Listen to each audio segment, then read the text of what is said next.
नमस्कार, बहुत स्वागत है आपका। आप देख रहे हैं लाख टके की बात और मैं हूं आपके साथ शीनम शर्मा। नमस्कार, मैं हूं आपके साथ में मनदीप। चलिए खबरों की शुरुआत करते हैं। सीएम योगी ने लखनऊ में ग्रीन कॉरिडोर परियोजना का लोकार्पण किया, जिसमें रक्षा मंत्री राजनाथ सिंह चीफ गेस्ट के तौर पर शामिल हुए। ग्रीन कॉरिडोर में 15 लाख से ज्यादा लोगों को सीधे तौर पर फायदा मिलेगा। 7 किलोमीटर लंबे इस पुल के खुलते ही हजरतगंज, डालीगंज और निशातगंज जैसे घनी आबादी वाले क्षेत्रों में लगने वाली जाम से राहत मिलेगी। और इस मौके पर रक्षा मंत्री राजनाथ सिंह ने सीएम योगी की तारीफ की है। इसी से जुड़ी एक रिपोर्ट आपको दिखाते हैं।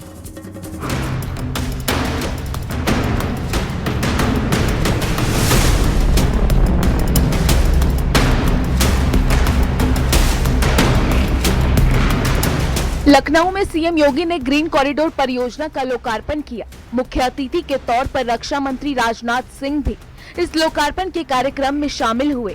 ग्रीन कॉरिडोर की सौगात से करीब 15 लाख से ज्यादा लोगों को सीधे तौर पर फायदा मिलेगा। देश और दुनिया के अतिथि आते हैं, वे बोलते हैं कि लखनऊ अच्छा शहर है। वे आप कहते हैं कि लखनऊ में साफ सफाई है, लखनऊ में कुछ नया करके दिखाया है। और लखनऊ वास्तव में अब मुस्कुराए कि आप लखनऊ में हैं, इसका एक प्रतीक बन चुका है। रक्षा मंत्री राजनाथ सिंह ने सीएम की तारीफ करते हुए कहा कि योगी जी ने माफियाओं के घर बुलडोजर चला दिया और विकास की नई कहानी लिखी।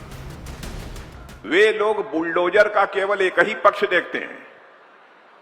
बुलडोजर केवल तोड़ता ही नहीं है, बल्कि तोड़ने के बाद विकास की जमीन भी तैयार करता है बुलडोजर। यानी यहां पर विकास की जमीन तैयार करने में हमारे मुख्यमंत्री ने बहुत ही महत्वपूर्ण भूमिका निभाई है। ग्रीन कॉरिडोर से पहले जहां दूरी तय करने में घंटों लगते थे, वहीं अब मिनटों में पूरी की जा सकेगी। 7 किलोमीटर लंबे पुल का लोकार्पण, 15 लाख लोगों को ग्रीन कॉरिडोर का फायदा। ग्रीन कॉरिडोर से ट्रैफिक व्यवस्था सुधरेगी। हजरतगंज, डॉलीगंज, निशातगंज को जाम से निजात मिलेगी। रिवर फ्रंट से गोमती नगर और समता मूलक चौक तक। फेज 1 में IIM रोड से पक्का पुल डॉलीगंज, फेज 2 में समता मूलक से हनुमान सेतु, फेज 3 में डॉलीगंज से शहीद पथ, फेज 4 में शहीद पथ से किसान पथ तक। करीब 7 किलोमीटर लंबे इस पुल के खुलते ही हजरतगंज, डॉलीगंज और निशातगंज जैसे घनी आबादी वाले क्षेत्रों में लगने वाले जाम से राहत मिलेगी। डॉलीगंज चौराहे से समता मूलक चौराहे तक गाड़ियों का आवागमन तेज और आसान हो जाएगा। Bureau report, news 18, UP Uttarakhand.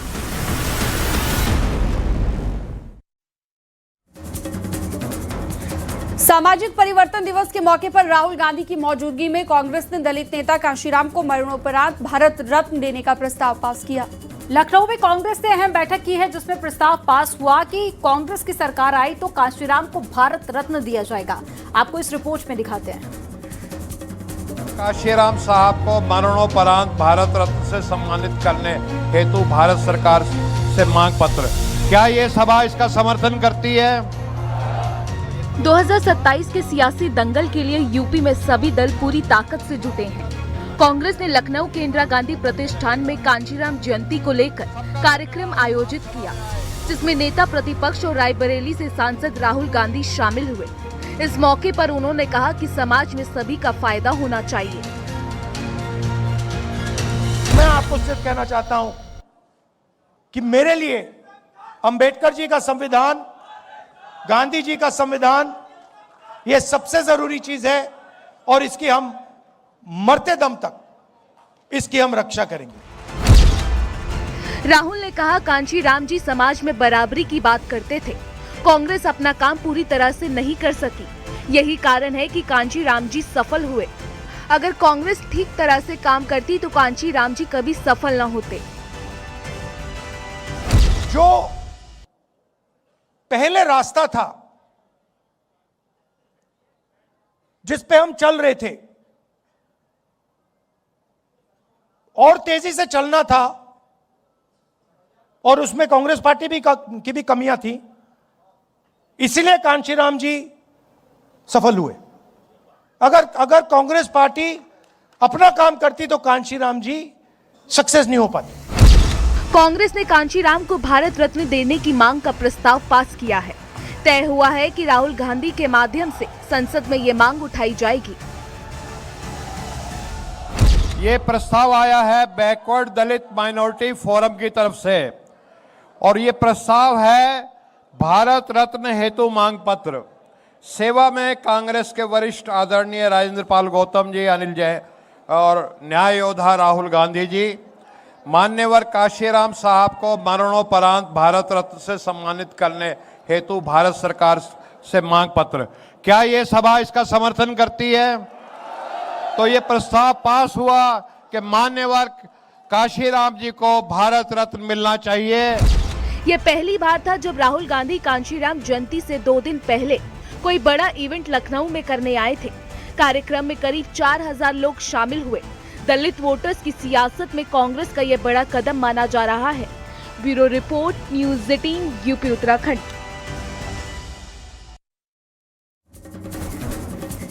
रविवार 15 मार्च को बीएसपी के संस्थापक कांशीराम की 92वीं जयंती है। इस मौके पर मायावती ने यूपी समेत 9 राज्यों में अपनी राजनीतिक ताकत दिखाने के लिए बड़े कार्यक्रमों की योजना बनाई है।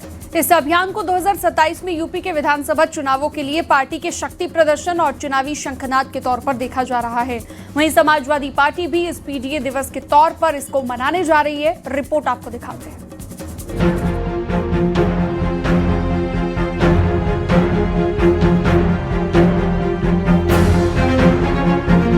बहुजन समाज पार्टी ने संस्थापक कांशीराम की 92वीं जयंती रविवार को मनाई जाएगी। इस मौके पर बीएसपी ने 9 राज्यों में अपनी राजनीतिक ताकत दिखाने के लिए बड़े कार्यक्रमों की योजना बनाई है। इस अभियान को 2027 के यूपी विधानसभा चुनावों के लिए पार्टी के शक्ति प्रदर्शन और चुनावी शंखनाद के तौर पर भी देखा जा रहा है। बीएसपी की इस कोशिश को राजनीति के जानकार भी बड़ा मान रहे हैं।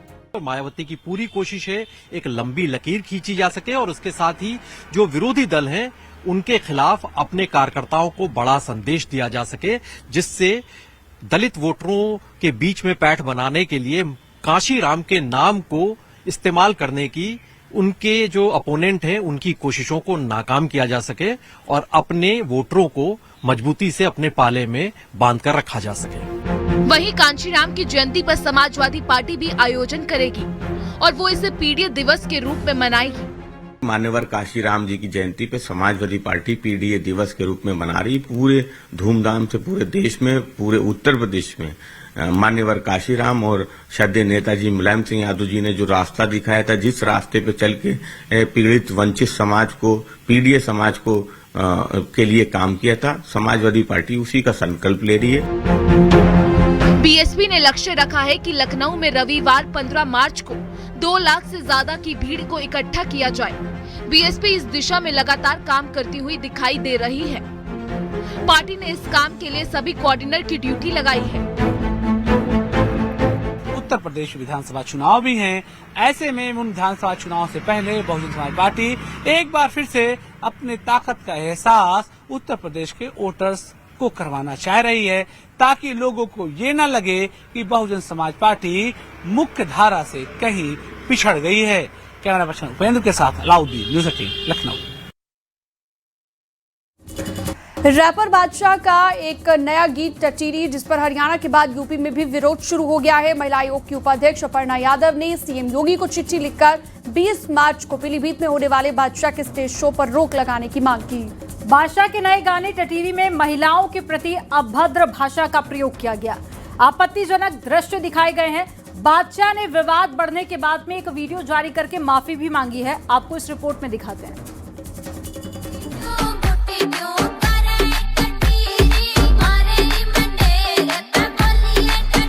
उत्तर प्रदेश में रैपर बादशाह के नए गाने टटोरी को लेकर विवाद बढ़ता जा रहा है। अब इस मामले में यूपी राज्य महिला आयोग की उपाध्यक्ष अपर्णा यादव की भी एंट्री हो गई है। उन्होंने सीएम योगी को पत्र लिखकर राज्य में बादशाह के स्टेज शो और कॉन्सर्ट की अनुमति न देने की मांग की है। मैं आदरणीय मुख्यमंत्री जी से करबद्ध प्रार्थना करती हूं कि पूरे उत्तर प्रदेश में ब्लैंकेट बैन लगाने का काम इस बादशाह पे करें, क्योंकि ये बादशाह नहीं है, ये जो है एक सड़क छाप व्यक्तित्व का मानसिकता रखते हैं, जो बेटियों के लिए इस प्रकार की बातें करे, वो उससे निकृष्ट कोई आदमी नहीं हो सकता। रैपर बादशाह ने विवाद बढ़ने के बाद एक वीडियो जारी कर माफी मांगी है। मेरा कभी भी कोई ऐसा इरादा नहीं था, कोई ऐसा उद्देश्य नहीं था कि मैं हरियाणा के किसी बच्चे, किसी वुमन, किसी महिला के बारे में ऐसी बेहूदी बात करूं। बादशाह के नए गाने टटोरी में महिलाओं के प्रति अभद्र भाषा का प्रयोग किया गया है। आपत्तिजनक दृश्य दिखाए गए हैं। स्कूल जैसे पवित्र स्थान को भी अपमानजनक शब्दों से संबोधित किया गया है। इससे महिलाओं की गरिमा का घोर अपमान हुआ है। बीजेपी का कहना है कि जो भी महिलाओं का अपमान करेगा उस पर कानूनी कार्रवाई होगी। रैपर बादशाह के कुछ रैप इस तरह के हैं जिससे महिलाओं के प्रति अश्लीलता का संदेश जाता है, और निश्चित रूप से अगर कोई भी इस नियम को तोड़ता है, कोई भी इस तरह की अश्लीलता को परोसता है, तो विधिसम्मत कानून कार्रवाई सुनिश्चित की जाएगी। पीलीभीत में 20 मार्च को बादशाह मैजिक वर्ल्ड नाम से 2 घंटे का नॉन स्टॉप लाइव जादू शो और कॉन्सर्ट प्रस्तावित है। हालांकि अपर्णा यादव के पत्र के बाद अब इस कार्यक्रम के आयोजन को लेकर असमंजस की स्थिति बन गई है कि 20 मार्च को पीलीभीत में बादशाह का एक कॉन्सर्ट पर प्रस्तावित है। ऐसे में अब इस कार्यक्रम को लेकर असमंजस की स्थिति बन गई है और लगातार इसकी अनुमति रद्द करने की मांग उठ रही है। हालांकि गाने को लेकर विवाद बढ़ने के बाद बादशाह ने वीडियो जारी कर माफी भी मांगी है, लेकिन फिलहाल ये विवाद थमता हुआ नजर नहीं आ रहा है। कैमरा पर्सन रवि के साथ नितिका दीक्षित, न्यूज 18 लखनऊ। यूपी में तेल और गैस की कालाबाजारी पर सीएम योगी आदित्यनाथ सख्त हैं। हापुड़ कानपुर में पुलिस ने भारी मात्रा में जमाखोरी करके रखे गए सिलेंडर को जब्त किया है। कालाबाजारी के खिलाफ गिरफ्तारी के लिए पुलिस की टीमें लगाकर लगातार छापेमारी की जा रही है। सीएम योगी के निर्देश के बाद अलग अलग जिलों में पुलिस ने कार्रवाई की है। आपको एक रिपोर्ट दिखाते हैं।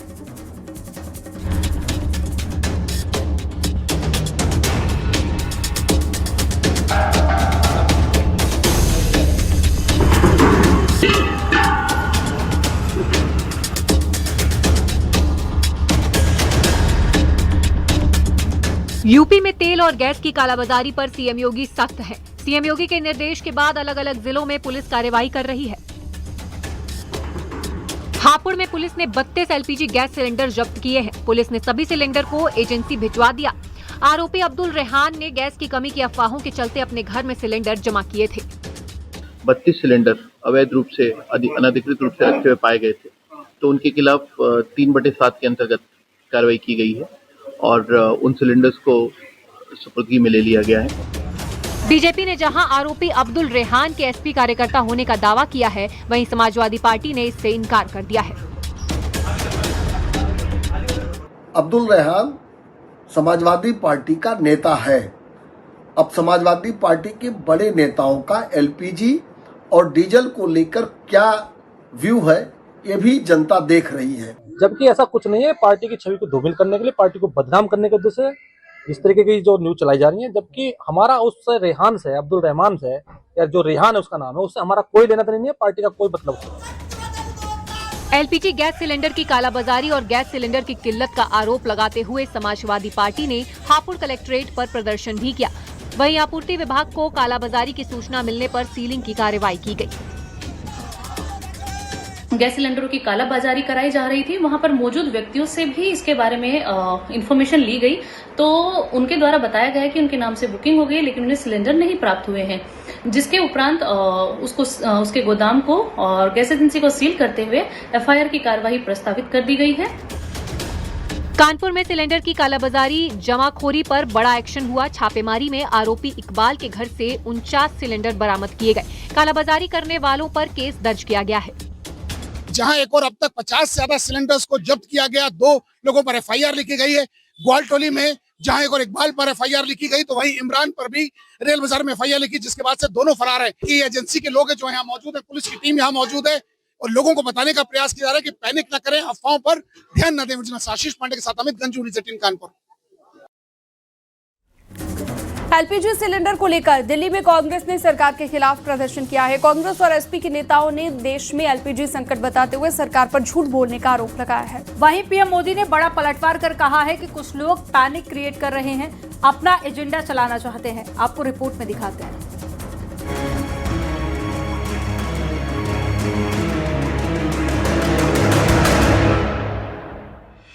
एलपीजी सिलेंडर को लेकर विपक्ष लगातार सरकार पर हमलावर है। दिल्ली में कांग्रेस ने सरकार के खिलाफ जमकर प्रदर्शन किया। एलपीजी सिलेंडर को लेकर कांग्रेस ने प्रदर्शन किया। कांग्रेस का आरोप है कि एलपीजी सिलेंडर पर केंद्र सरकार जनता से झूठ बोल रही है। ये पूरी तरीके से भारतीय जनता पार्टी की केंद्रीय सरकार झूठ बोल रही है। देश में सारे चैनल्स दिखा रहे हैं, सारे अखबार दिखा रहे हैं। मैं राजनीति में सक्रिय हूं 47 साल से। मैंने लोगों से बात की। अभूतपूर्व ऊर्जा संकट है। एलपीजी सिलेंडर को लेकर अखिलेश यादव ने सोशल मीडिया पर पोस्ट कर बीजेपी पर तंज कसा। बीजेपी कह रही है कि गैस की कोई कमी नहीं है। बीजेपी नेता एजेंसी पहुंचकर सिलेंडर दिलवाएं। बीजेपी वाले अंडरग्राउंड क्यों हो गए हैं? जनता बीजेपी वालों के घरों का घेराव करे। बीजेपी आपदा में कालाबाजारी ढूंढ लेती है। बीजेपी की गलतियों का खामियाजा जनता क्यों भुगते? एसपी सांसद का कहना है कि देश में सिलेंडर की कमी है, लेकिन सरकार स्वीकार नहीं कर रही। एलपीजी की कमी हो रही है से बड़े पैमाने पर कहीं कहीं तो मिल ही नहीं रही एलपीजी। तो मुझे लगता नहीं कि ये बात सही है जो कह रहे हैं प्रधानमंत्री जी को सही जानकारी दी नहीं जा रही अधिकारियों के द्वारा। वहीं एलपीजी को लेकर फैली अफवाह पर पीएम मोदी ने विपक्ष पर करारा प्रहार किया है। पीएम मोदी ने कहा कि कुछ लोग पैनिक क्रिएट कर अपना एजेंडा चलाना चाहते हैं। आजकल बहुत चर्चा एलपीजी को लेकर हो रही है। कुछ लोग हैं जो पैनिक क्रिएट करने का प्रयास कर रहे हैं, अपना एजेंडा चलाना चाहते हैं कि ऐसा करके वो जनता के समक्ष खुद को एक्सपोज हो ही रहे हैं, पूरे देश का भी बड़ा नुकसान कर रहे हैं। विपक्ष जहां एलपीजी गैस सिलेंडर को सरकार के खिलाफ बड़ा सियासी मुद्दा बनाने की कोशिश में है, वहीं पीएम मोदी का कहना है कि भारत इस संकट से निपटने के लिए कोई कसर बाकी नहीं छोड़ रहा। Bureau report, news 18, Uttar Pradesh, Uttarakhand.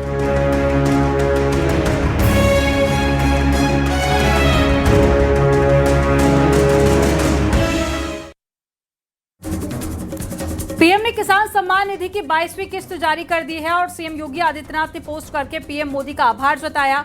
CM योगी ने लिखा कि कृषक कल्याण के लिए पीएम की प्रतिबद्धता आज एक बार फिर से करोड़ों अन्नदाताओं के जीवन में विश्व और संबल लेकर आई है।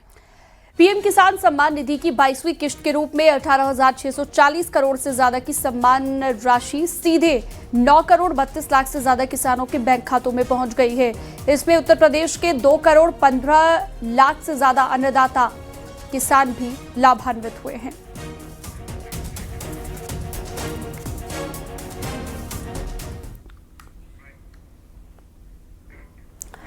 अयोध्या में निःशुल्क भोजन कराने वाली श्री राम रसोई को लेकर सियासत शुरू हो गई है। अयोध्या से सपा सांसद अवधेश प्रसाद ने इस पर सवाल उठाए हैं। सपा सांसद ने दावा किया है कि गैस की किल्लत के चलते आजादी के बाद में पहली बार राम रसोई बंद हुई है, जिसके बाद में सपा सांसद अवधेश प्रसाद ने 15 मार्च से धरना प्रदर्शन करने की चेतावनी दी है।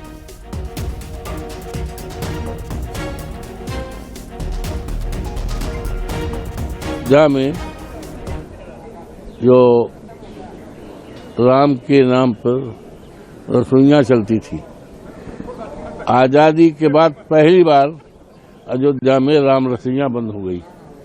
मंदिरों में अयोध्या में तमाम मंदिर है जहाँ पर 200, 300, 400, 500, हजार भक्त आकर के मंदिर में रहते थे और वहाँ राम के नाम पर राम रसोइयाँ। वहीं अयोध्या राम रसोई प्रबंधक ने सपा सांसद अवधेश प्रसाद के दावे को गलत बताया। रसोई प्रबंधक ने बताया कि केवल गैस सप्लाई में दिक्कत के कारण संचालन के समय में थोड़े बदलाव किए गए हैं और कल से राम रसोई पूर्व की तरह ही संचालित होगी।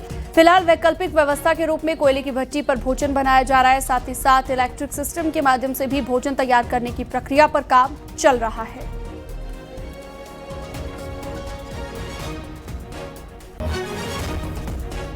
भी बंद नहीं हुई है। हाँ, समय में थोड़ी तब्दीली जरूर हुई थी, थोड़ी सी परेशानी थी। वो परेशानी हम लोग विकल्प के तौर पे कोयला का ईंधन हम लोग प्रयोग में ला रहे हैं। कल से ये भी तीनों समय जो निर्बाध रूप से पहले चलता था कल से चलेगा। क्या कारण था जिसके वजह से ऐसी कुछ? थोड़ी गैस की सप्लाई पे असर पड़ी थी, कारण वही था। अमेरिका ईरान युद्ध पर संभल में अनर्गल विवाद पैदा करने वालों को सीओ कुलदीप सिंह ने कड़ी चेतावनी दी, जिसके बाद सियासत तेज हो गई। पीस वर्किंग कमेटी की बैठक में सीओ ने लोगों को अमेरिका ईरान युद्ध को लेकर भड़काऊ प्रदर्शन न करने की चेतावनी दी है, जिसे मौलाना और मुस्लिम इसे डराने की कोशिश बताकर सीओ के खिलाफ एक्शन की मांग कर रहे हैं। आपको इस रिपोर्ट में दिखाते हैं। छाती पीट रहे हैं, हाय हाय हाय साहब ईरान को मार डाला, ईरान को मार डाला। अरे भाई इतना वो है तो चले जाओ ईरान, इसको जाना। संभल सीओ कुलदीप सिंह की चेतावनी पर सियासी बवाल खड़ा हो गया है। दरअसल नगर कोतवाली में आयोजित पीस कमेटी की बैठक में असमोली के सीओ कुलदीप सिंह ने बयान दिया था। सिटी मजिस्ट्रेट की मौजूदगी में उन्होंने अमेरिका और ईरान के बीच हो रहे युद्ध पर दो टूक कहा कि कुछ लोगों को इस युद्ध से परेशानी है तो जहाज में बैठकर ईरान जा सकते हैं। खड़े होकर छाती पीट रहे हैं, हाय हाय हाय साहब ईरान को मार डाला, ईरान को मार डाला। अरे भाई इतना वो है तो चले जाओ ईरान, इसको जाना। लेकिन ये चीजें बिल्कुल हम बर्दाश्त यहाँ नहीं करेंगे कि हमारे यहाँ आके कोई भी आदमी अपने देश में आके यहाँ कोई फिजा बिगाड़े।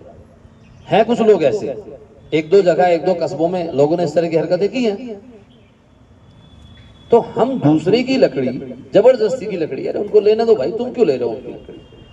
अगर ईरान के और अमेरिका के बीच में कोई विवाद है या कोई दूसरे देशों के बीच में विवाद है तो वो अपना सुलझा रहे हैं।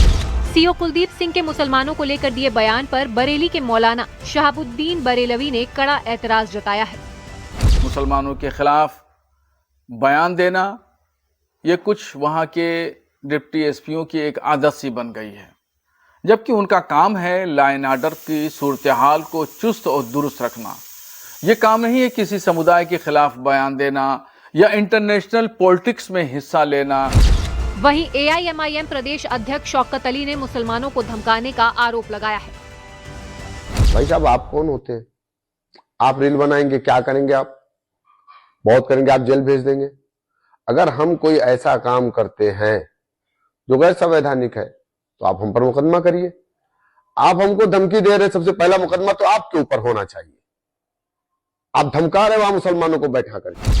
अमेरिका ईरान युद्ध के बहाने संभल का माहौल बिगाड़ने की कोशिश करने वालों को सीओ कुलदीप कुमार ने चेतावनी दी, जिसे मौलाना और मुस्लिम नेता माहौल बिगाड़ने वाला बता रहे हैं। Bureau report, news 18, Uttar Pradesh, Uttarakhand. Team India के स्टार क्रिकेटर कुलदीप यादव अब मैदान के बाद में जिंदगी की नई पारी खेलने जा रहे हैं, जहां पर वो शनिवार को अपने बचपन की दोस्त वंशिका चड्ढा से 7 फेरे लेंगे और शादी करेंगे। वेडिंग डेस्टिनेशन मसूरी में है, जहां पर शादी के जश्न की तैयारियां भी सामने आई और इस शादी में तमाम भारतीय क्रिकेटरों के शामिल होने की उम्मीद है। आपको दिखाते हैं।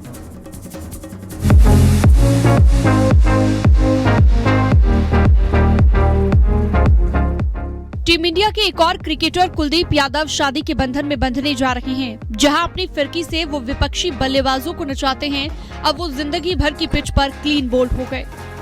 पहाड़ों की रानी मसूरी में वो अपनी ड्रीम गर्ल वंशिका चड्ढा के साथ 7 फेरे लेंगे। उनके फैंस को भी इस शादी का बेसब्री से इंतजार है। कुलदीप और वंशिका दोनों के परिजन और रिश्तेदार मसूरी में मौजूद हैं। शादी जब टीम इंडिया के खिलाड़ी की हो तो संगीत भी हाई वोल्टेज और डांस भी फुल ऑन है।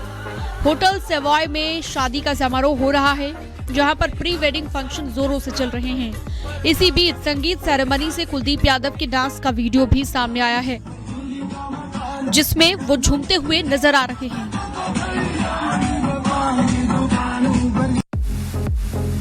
क्रिकेटर यजुवेंद्र चहल भी उनके साथ जमकर थिरक रहे हैं। दोनों की बॉन्डिंग भी यहाँ पर दिखाई दी। सभी दोनों को कुलचा के नाम से जानते हैं। यहाँ भी जबरदस्त स्वैग रहा। यजुवेंद्र चहल के अलावा रिंकू सिंह अपनी मंगेतर प्रिया सरोज के साथ मसूरी पहुंच चुके हैं। पूर्व क्रिकेटर भुवनेश्वर कुमार भी अपनी फैमिली के साथ शादी अटेंड करने गए हैं। भारतीय टीम के फील्डिंग कोच टी दिलीप भी मसूरी के लिए जाते हुए दिखे। इस शादी में तमाम भारतीय क्रिकेटरों के शामिल होने की उम्मीद है। कुलदीप मसूरी में अपनी बचपन की दोस्त वंशिका चड्ढा से शादी करने जा रहे हैं। दोनों ने पिछले साल जून के महीने में सगाई की थी। वंशिका LIC में काम करती हैं और वो श्याम नगर की रहने वाली हैं। कुलदीप और वंशिका की बचपन में दोस्ती हुई, बाद में दोस्ती प्यार में तब्दील हो गई। कुलदीप की ये डेस्टिनेशन वेडिंग क्रिकेट फैंस के लिए खासा उत्साह है, क्योंकि वर्ल्ड कप जीतने के बाद अब उनका फोकस एक नई शुरुआत पर है। 17 मार्च को लखनऊ में रिसेप्शन की भी तैयारी है। Bureau report, news 18, UP Uttarakhand.